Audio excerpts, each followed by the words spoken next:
Кулдук аң сезим деген эмне? Ой, кулдук аң сезим бул терең маселе негизи. Өнөкөт оору бир кандайдыр бир шарттарга, жагдайларга жараша эч качан өзүнүн оюн билдирбей, ошол шартка жараша, режимге жараша бир ой жүгүртүү деп эсептелет. Мен бир нерсени эстеп кеттим бул суроону көргөндө эле.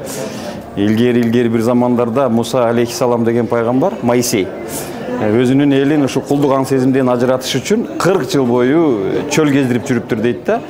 Дегеним бул мындай аң сезимге, мындай ооруга чалдыккан коом же адам болбосун оңой эле бул нерсе менен кош айтыша албай калат да, тилекке каршы. Анан ал кулдук аң сезимден арылыш үчүн күнүгө өзүңдү өзүң курчутуп, күнүгө өзүңдү өзүң тарбиялап турушуң лазым деп эсептеймин. Кулдук аң сезим бул көбүн эсе бир тоталитардык режимдерде калыптанып калат. Ошого ыңгайлашып жашаган коомду биз кулдук аң сезим деп айтсак болот. Мен каалайт элем, мен ишенем, биздин коомубуз мындай оорудан